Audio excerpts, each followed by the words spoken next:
ওই যে তখন তুমি আমার থেকে জানতে চাইছিলে এই কারণে। ইয়েস বাপু, তো তোমাকে তো ওই জন্য তো ডিটেলস জানতে চাইছিলাম। বাবা ব্যাংকের থেকে টাকা তুলেছে আর বাবার ব্যাংক ওখান থেকে বাবার পকেট মার মেরে নিয়েছিল। বাবার মাথায় হাত। ফোন করে বললো বিকেল 4টের মধ্যে আপনার বাড়িতে টাকা চলে যাবে। উনি যে আপনার বড়দা এটা তো জানা ছিল না। হ্যাঁ, ও কি বললো কালকে 12টার মধ্যে দিয়ে দেবে। হ্যাঁ, 12টার জায়গায় ওরা যদি 2:30-3টের সময় যদি দেয় তাতেও কোনো অসুবিধা নেই। ও যেই 10-12 হাজার টাকা খরচা করে ফেলেছে, আমি যে পাবো এটাই আমার কপাল ভালো। মানে আবার যে ইতিহাস যে পুনরায় রিপিট হবে, মানে আমি এটাই ভেবে অবাক হয়ে যাচ্ছি। ঠিক আছে ঠিক আছে, ও যদি এই খবরটা যদি পায় না এটাতেই ও খুশি হবে।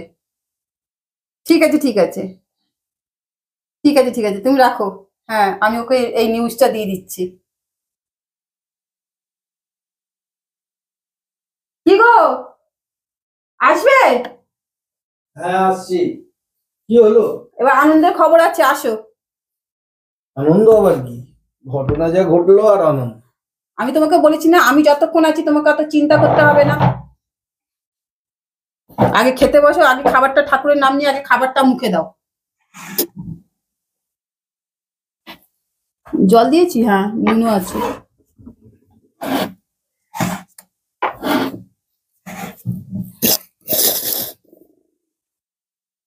আগে ঠাকুরের নাম নিয়ে খাবারটা মুখে নাও,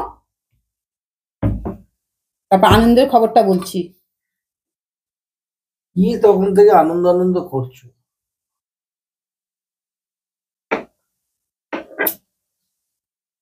এবার বলি। বলো তোমার কিসের আনন্দ? আমার আনন্দ মানে তোমারও আনন্দের খবর। আনন্দের খবরটা হচ্ছে তোমার যে টাকাটা যে পকেট মার হয়ে গেছিল, তুমি সেই টাকাটা পাবে। পাবো মানে?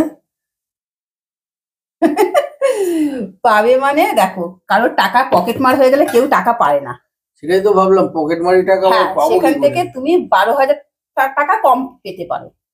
এটা স্বাভাবিক। তুমি যে অত টাকা আগে তোমার 75,000 টাকা তোমার টাকাটা যে মেরে গেছিল, মানে মেরে নিয়েছে, সেখান থেকে তুমি 12,000 টাকা থেকে 13,000 টাকা কম পাবে। হ্যাঁ, সেটা কিভাবে পাবো সেটাই বলছি, কি করে পেলাম? পেলে না, পাবে। কালকে 12টা থেকে 1:30টার মধ্যে ঘরে টাকাটা চলে আসবে। এবার বলো কিভাবে? মানে সে নিয়ে আসবে যে পকেট মারি করেছে, সে নিয়ে আসবে? হ্যাঁ, তাদেরই দলের লোক এসে ঘরে টাকাটা দিয়ে যাবে। বুঝতে পারলে? কি গল্প কথা বলছো? আমি যতক্ষণ না হাতে পাবো দেখতে পারলে আমি বুঝতে পারছি। এইসব যারা পুলিশে চাকরি করে না, তাদের সব লোকেদের সাথে এগুলো সব সাথ থাকে। কোথায় এরা সব লোক এদের লুকানো থাকে এরা সব জানে। সে আমিও জানি। তো কি হয়েছে? তুমি কাকে বলেছো? তো কাকে বলেছি? আমি একজন পুলিশ বাড়ির মেয়ে।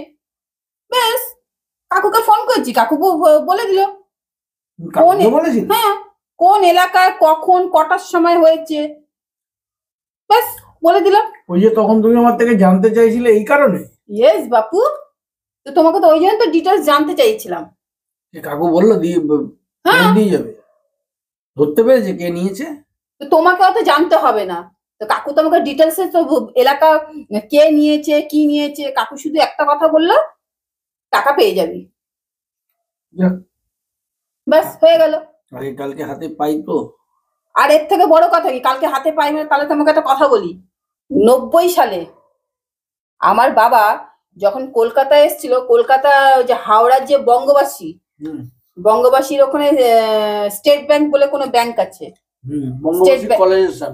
বঙ্গবাসী কলেজ আছে আর বঙ্গবাসী ওখানে স্টেট ব্যাংক অফ ইন্ডিয়াও আছে। ওই স্টেট ব্যাংক ইন্ডিয়া থেকে বাবা টাকা তুলেছিল। তখনকার দিনে বাবা ক্যাশ টাকা তুলেছিল আমাদের হাওড়ার দোতলাটা উঠবে বলে, ছাদ, ওখান থেকে টাকা তুলে বাবা ঘরে নিয়ে আসবে। বাবা ব্যাংকের থেকে টাকা তুলেছে আর বাবার ব্যাংক ওখান থেকে বাবার পকেট মার মেরে নিয়েছিল। বাবার মাথায় হাত। বাবা সোজা তখন ঘরে চলে এসছে। বাবা তখন এসে বলছে আমার টাকা মেরে নিয়েছে। বাবার মতো যে একটা আর্মি লোক, বাবা সেদিন একটুখানি মাইন্ডটা ডিস্টার্ব ছিল, বাবা বুঝতে পারেনি। বাবা দেখে যে বাবার ব্যাগের নিচটা কাটা। বাবা ঠাম্মাকে এসে বলছে জানো আমার এরকম পকেট মেরে নিয়েছে। ঠাম্মা বলল, বাবা ডাকনাম মনি, তো বললো তোর পকেট মেরে নিয়েছে? তখন বললো দাঁড়া ছোটকাকে ফোন করছি। বলাতে তখন ছোটকার ছিল, ট্রান্সফার হয়েছিল তোমার ফারাক্কা।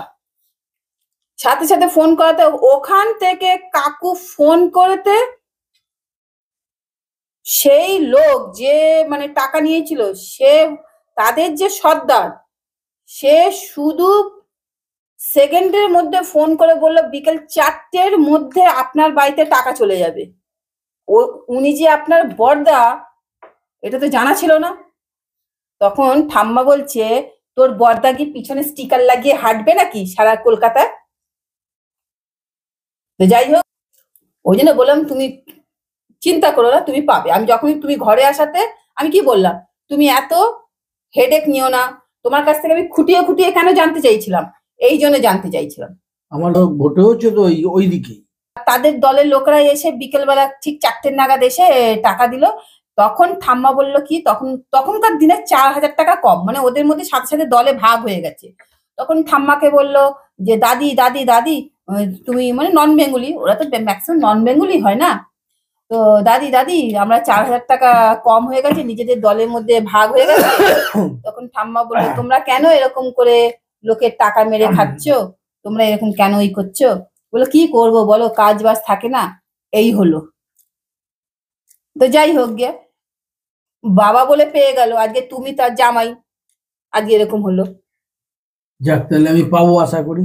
আশা করি না, তুমি পাবে। ব্যাস, তাহলে ব্যাস মিটে গেল। যখন কাকু ওইটা পাইয়ে দিয়েছে তাহলে এটাও মানে পাইয়ে কি দেবে। হয় বলতো, মানে এটা এদের সুযোগ থাকে, এরা সব পারে করতে। মানে এই যে যারা মোবাইল ছিনতাই হয়, কোথায় কি সব হয়, সব এদের লোকেদের সাথে না, এদের সব স্বার্থ থাকে, সব ওপর মহলের সাথে। কোথায় স্মাগলিং হচ্ছে, কোথায় কি হচ্ছে, সব এরা সব কিছু করতে পারে, কিন্তু এরা কেউ কি বলতো করবে না, কেউ কিছু করবে না, হাত গুটিয়ে বসে থাকবে। যখন নিজেদের লোকেদের যখন কিছু ঘটনা ঘটে, তখন এরা 100% এফোর্টটা দেয়। যাক ভগবান, তাহলে পাওয়া যাবে। সবকিছুর ভালো আছে গুণ, খারাপ গুণও আছে। এই সবসময় যে তোমরা গালাগালি দাও না, ওই পুলিশকে গালাগালি দিও না, ভালো আছে খারাপও আছে, বুঝলে কি বন্ধুরা? ঠিক বললাম তো? এখনো ভালো মন্দ সবকিছু মিশিয়ে চলে। তো তোমাদের সাথে কার কার এরকম ঘটনা হয়েছে, তো চটপট করে শেয়ার করো তো। তো আমার বাবার সাথে তো এরকম ঘটনা ঘটেই ছিল, তো আমি তো সেটা শেয়ার করলাম। এখন রিসেন্ট আমার বরের সাথে একটা ঘটনা ঘটেছে। তো রাত দিন তো আমাদের বাড়ি নিয়ে গালাগাল দেয়, যে এই পুলিশ বাড়ির মেয়ে, আর্মির বাড়ির মেয়ে, রাত দিন গালাগালি দেয়। তো ছেড়ে দাও। তো ওটা আমার শুনতে শুনতে আমার কান পচে গেছে।